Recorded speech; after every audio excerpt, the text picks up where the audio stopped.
Hello and welcome to Kanvic Consulting's second strategic dialogue on navigating the corona crisis. My name is Alexander Bartz and today I'm again joined by Deepak Sharma, co-founder of Kanvic Consulting. So Deepak, since we last talked, lots of things have been happening. Germany's been opening up its economy. How are things in India? Hello Alex. Certainly things are looking different now as India has moved from lockdown 4.0 to unlock 1.0. But we are still far from flattening the curve.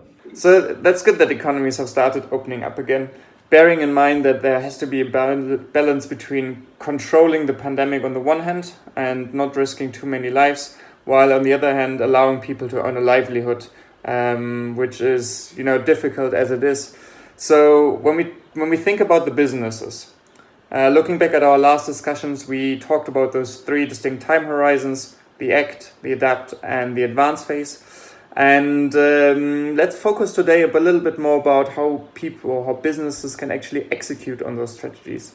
So prioritizing across three time horizons of act, adapt, and advance is the first step towards navigating successfully through this crisis. But the real challenge lies in relentless execution because we are operating under thick fog of uncertainty. So the first step towards executing effectively is setting up the right team. Now the question is, how does one go about doing that? On one side, in a typical organization, we have functional specialization.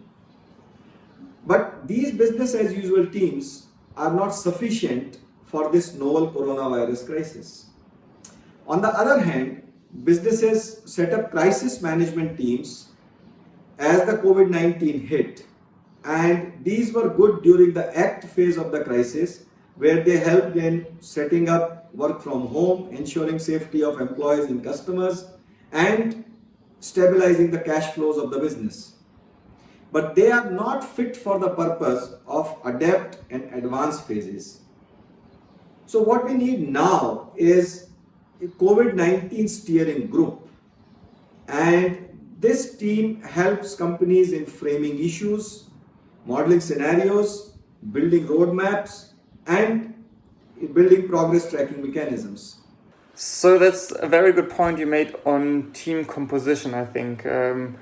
Let's dig a little deeper and try to understand what is really needed in these teams. What are the skills? How do you go about setting this up? So businesses should first realize that going through the adapt phase is like running a marathon, which might go on for next 9 to 12 months and perhaps longer. Given that background, there are 4 key roles which are required in COVID-19 steering group. And these are trends observer, scenario planner, roadmap designer, and the progress monitor. Now let us talk about scenario planner. In a business as usual case, we will have 1 to 3 year strategic plans built on quite stable assumptions. But we are in a very different situation now. So the scenario planner helps in seeing through the fog of uncertainty by framing the right questions, model scenarios, and evaluate competing priorities.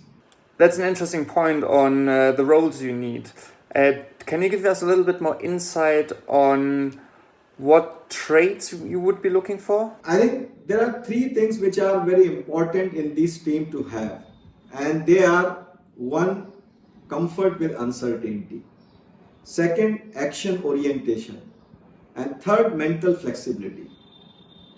We are all aware that there is a lot of uncertainty not only on the public health side, but also on the emerging economic impact side.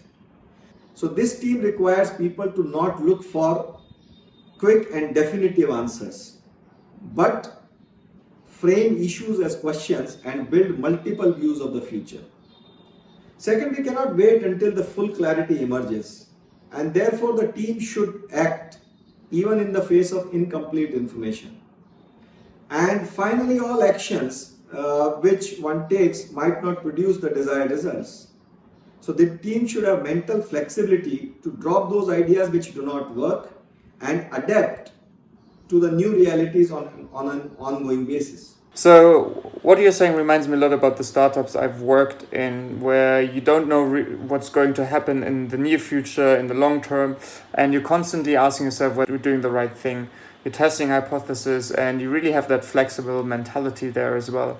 What I'm wondering is, how does that apply to more traditional businesses, and what advice would you give? I think the established companies have very different culture and mindset compared to the startups.